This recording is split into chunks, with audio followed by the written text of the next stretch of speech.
नमस्कार मैत्रिणींनो, मी Madhuri's cooking and लाईफस्टाईलमध्ये तुमच्या सगळ्यांचं खूप खूप स्वागत करते।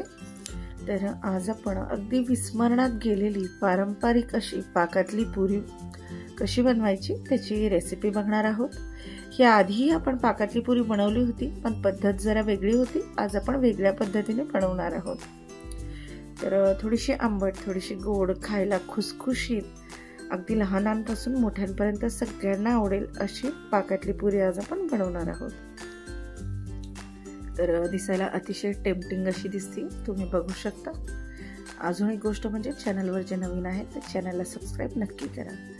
तर सर्वात आधी काय करायचं, एकाच वाटीने बारीक रवा घेतलेला आहे 2 वाट्या।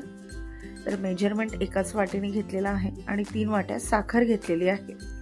हे आहे पाव वाटी तेल कडकडीत गरम करून घेतलेलं आहे। ते रव्यामध्ये घालून घ्यायचं। शक्यतोवर बारीक रव्याचाच वापर करायचा। बारीक रवा नसेल तर जाड रवा मिक्सरला फिरवायचा आणि मग पुऱ्यासाठी घ्यायचा। हे आहे दही। हे खूप जास्त असं आंबट नाहीये, थोडंसं आंबट आहे, तर जास्त आंबट दही टाळायचंय।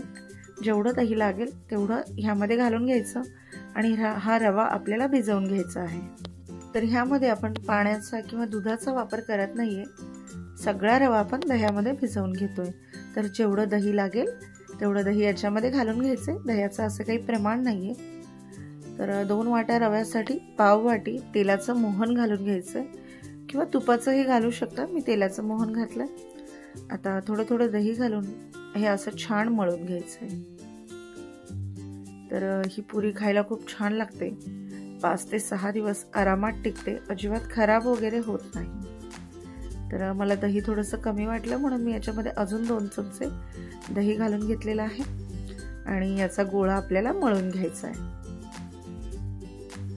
तर तुम्ही पाकातली पुरी करताना दही घालता की दही आणि दूध घालता, हे पाण्यात भिजवता, कमेंट करून नक्की सांगा।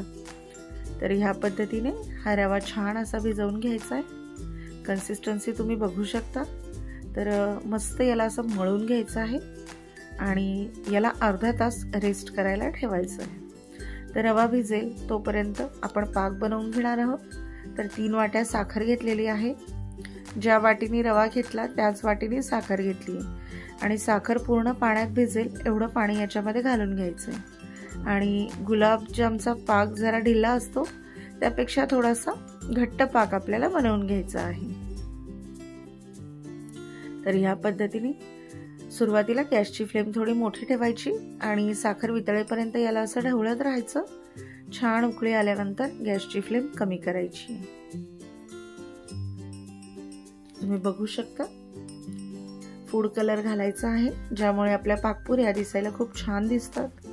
नाही घातला, तुम्ही जर फूड कलर टाळत असाल, नाही घातला काहीच हरकत नाही।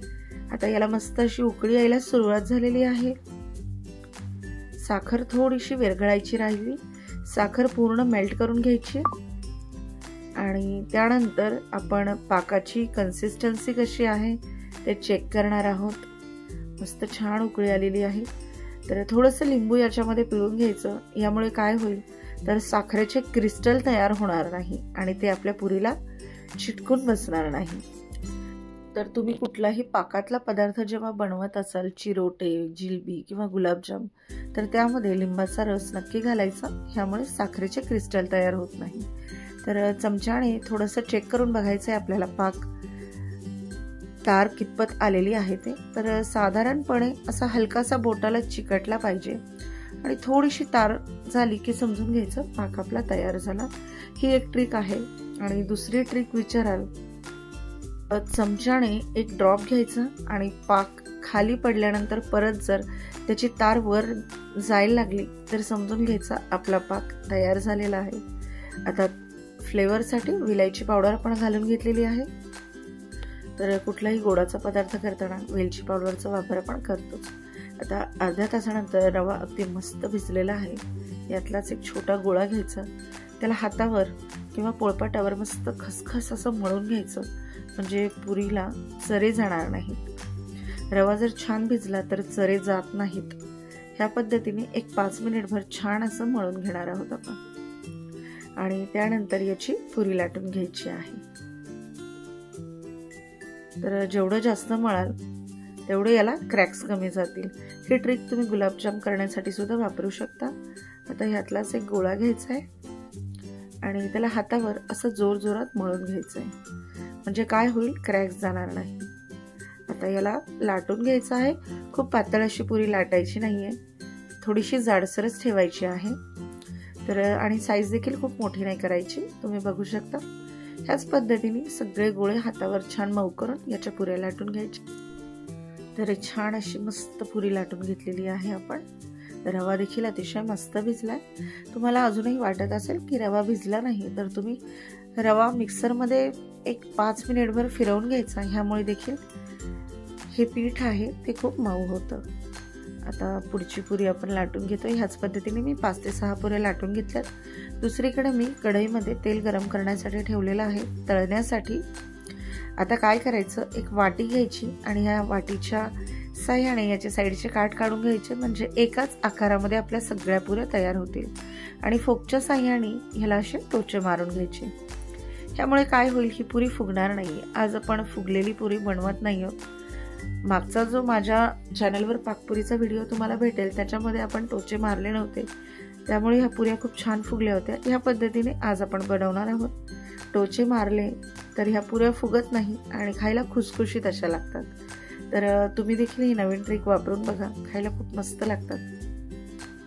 तुम्हाला जर फुगलेली पुरी हवी असेल तर तुम्ही टोचे मारण्याची स्टेप स्किप केली तरी देखील चालेल। आता तेल अगदी मस्त गरम होऊ द्यायचं। छोटासा एक गोळा टाकायचा आणि तेल गरम झालं की नाही चेक करून घ्यायचं। मी दुसऱ्या गॅसवर पाक ठेवलेला आहे, म्हणजे लगेच आपल्याला तळून पुऱ्या पाकामध्ये सोडता येतील। तर तेल अगदी मस्त गरम झालेलं आहे। याला मध्यम आचेवर आता आपण तळून घेणार आहोत। तर मैत्रिणींनो, तुम्ही देखील ही पाकपुरीची रेसिपी नक्की बनवा। अचानक तुमच्या घरी कोणी गेस्ट आले किंवा एकदम सडनली तुम्हाला काहीतरी गोड खाण्याची इच्छा झाली, तर बाहेरने कुठलीही मिठाई विकत आणण्यापेक्षा अगदी घरच्या घरी झटकीपट अर्ध्या ते पाऊण तासामध्ये ह्या पुऱ्या बनून तयार होतात। आता ह्या पुऱ्या अशा पद्धतीने पाकामध्ये सोडून घ्यायच्या आणि याला पाकामध्ये छान बुडवून घ्यायचं, म्हणजे पाक अगदी आतपर्यंत जाईल। आता थोडंसं वरून असा पाक सोडला तरी देखील पाक पुऱ्यामध्ये जायला मदत होते। तर दुसरीकडे आपण पुऱ्या देखील तळून घेतोय। आणि आणखी दुसरी महत्त्वाची गोष्ट म्हणजे ह्या पुऱ्या अगदी रूम टेम्परेचरवर देखील खराब होत नाहीत। फ्रीजमध्ये ठेवण्याची अजिबात गरज नाही आहे। तुम्ही अगदी आपल्या गॅसच्या ओट्यावर किंवा टेबलवर देखील याला ठेवलं तरी देखील या मस्त टिकतात। तर ह्याच पद्धतीने सगळ्या पुऱ्या आपण बनवून घेतलेल्या आहेत आणि याच्यामध्ये मस्त पाक घुसलेला आहे। याला मी प्लेटमध्ये काढून घेते। दिसायला देखील अतिशय टेम्पटिंग अशा दिसत आहेत आणि खायला देखील एकदम मस्त चवदार झालेले आहे। अतिशय भन्नाट अशी रेसिपी आहे, पारंपरिक रेसिपी आहे आणि घरात आहे त्या साहित्यामध्ये अगदी कधीही आपण बनवू शकतो। तर मैत्रिणींनो, ह्या पाकातल्या पुऱ्या किंवा पाकपुऱ्या नक्की बनवा।